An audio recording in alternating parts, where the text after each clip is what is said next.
Stand by to launch FanStream Sports. 3, 2, 1. Let's start. Hello, sports fans. Welcome to FanStream Sports. Nothing but pure sports. What is up, everybody? I am Milan Jordan, and this is the MMA Daily Blitz, brought to you by FanStream Sports, powered by DSP Media.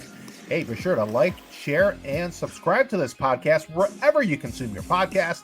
You also check out our YouTube page, and you can follow me on Twitter at Milan Jordan.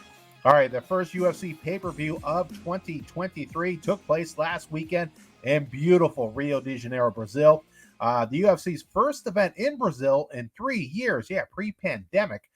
Each of the 15 fights on the card had at least one Brazilian athlete step inside the octagon, but when all was said and done, no native son walked away with the championship belt. The main event was for the vacant light heavyweight title between Jamal Hill and former champ Glover Teixeira.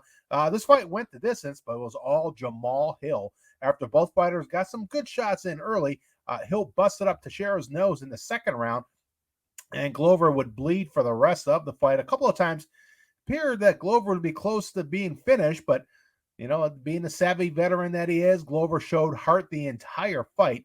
Per UFC stats, Hill landed 232 significant strikes, the most ever in a single UFC light heavyweight fight, and fifth most in promotion history. Compare Hill's 232 significant strikes to just 75 from Glover Teixeira, and a big reason why all three judges scored the fight 50-44 for the winner and new UFC light heavyweight champion Jamal Hill, who improves to 12-1 overall, 6-1 in the UFC. He could face Yuri Prochazka later this year. Prochazka, you may recall, was stripped of the belt before his first title defense due to a shoulder injury that required surgery. And the two, they've traded words via separate interviews on various shows, and this is a fight that both fighters want. So stay tuned as to if and when this fight will happen. Meanwhile, for Glover Teixeira, after the fight, he called it a career. One of the most respected and well-liked fighters in the promotion, in all of MMA for that matter, retires at the age of 43. Glover Teixeira finishes with a career record of 33-9, including 16-7 in the UFC. The wins over Thiago Santos, Anthony Smith, Rashad Evans, Ryan Bader, Rampage Jackson, among others. Glover Teixeira also became the oldest first-time champion in UFC history when he beat Jan Blachowicz for the light heavyweight crown back in 2021. As for the co-main event, it was for the undisputed flyweight title as champion Davison Figueiredo faced interim champ Brandon Moreno. For the first time in UFC history, two fighters were squaring off for the fourth time, each with a win to go with a majority draw. So a lot of action in this one. Moreno was winning throughout with a couple of takedowns and some timely striking. Figueiredo relied on his grappling for the most part and landed a few shots of his own, but just really couldn't get into any kind of rhythm, any kind of flow. That's because Moreno would quickly counter those strikes and those moves. Middle of the third round, Moreno connected with a left hook that hurt Figueiredo, who was signaling to referee Herb Dean that he got poked in the eye, but Herb Dean didn't stop the fight. The fight continued with Moreno controlling things for the rest of the round, and Figueiredo's right eye was quickly swelling. Replays appeared to show that it was a punch from Moreno that caused Figueiredo's eye to swell, not an eye poke. But the doctor came in to look at Figueiredo's eye before the start of the fourth round and said he couldn't see. So this fight ends via doctor stoppage, and Brandon Moreno becomes the undisputed UFC flyweight champion. He was winning this fight throughout.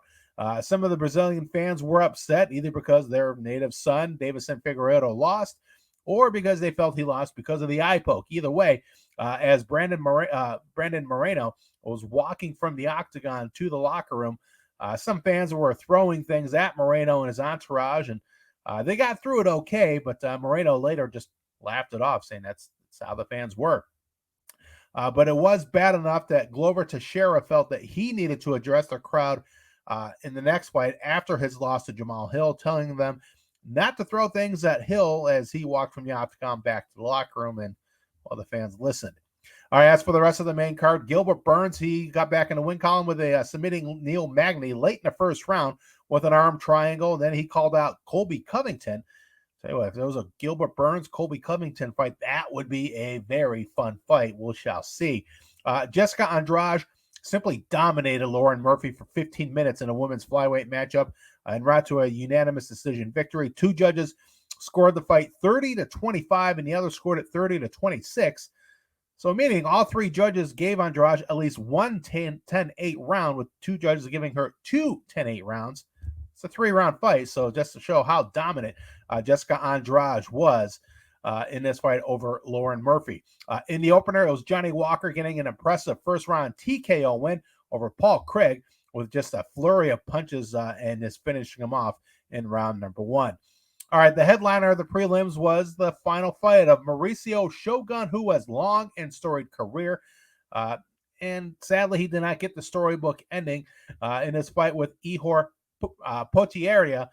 Shogun started well, but then he got clipped, and Potieria began to unload, and Shogun just didn't offer any kind of resistance. So referee Herb Dean stepped in, called the fight at 4:05 of the first round.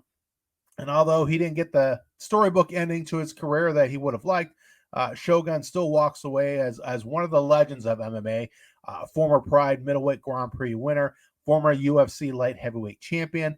His fight against Dan Henderson, I mentioned last week back at UFC 139, one of the greatest fights of all time. 21 of Shogun's wins, 27 wins came via knockout. 21 of 27 wins by KO. So again, end of a long and storied career for Mauricio Shogun Rua.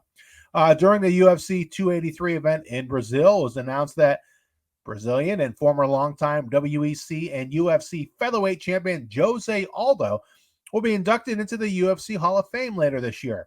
Aldo dominated the 145-pound division for years in both the WEC and UFC. Remember, for some of you newer fight fans, you might not know this, but there was a time where the UFC, they didn't have anything lighter than a 155-pound division. WEC had the lighter weights, the 145, 135, 125. When the UFC bought out WEC, they absorbed the 145 and 135 pounds divisions. And, Jose Aldo, his domination in WEC continued in the UFC for a while. He had wins over guys like Cub Swanson, Uriah Faber, Chad Mendez, Jeremy Stevens, and more. The 36-year-old Aldo, he called it a career after a loss to Marabjashvili at UFC 278. Despite going 3-3 over his last 6 fights, Aldo finishes his storied MMA career with a record of 31-8. And the Brazilian may be retired from MMA, but Jose Aldo's combat sports career is not over. He signed on to make his boxing debut. That will take place in February in Rio. All right, none of the major promotions are in action this weekend. On Saturday, February 4th, Bellator will make its 2023 debut with a card on free TV airing on CBS. The headliner is heavyweight champ Ryan Bader taking on Fedor Emelianenko.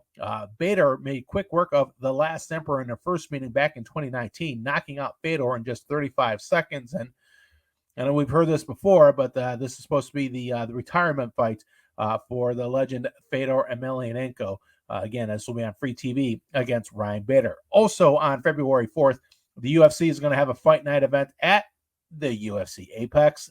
In the main event, Derek Lewis is set to face Sergey Spivak in a heavyweight clash. I'll look ahead at both of those events next week here on the MMA Daily Blitz. As always, brought to you by FanStream Sports, powered by DSP Media. Again, please like, share, and subscribe to this podcast wherever you get your podcasts. You can follow me on Twitter at Milan Jordan. As always, I thank you for checking out the MMA Daily Blitz. I will talk to you later.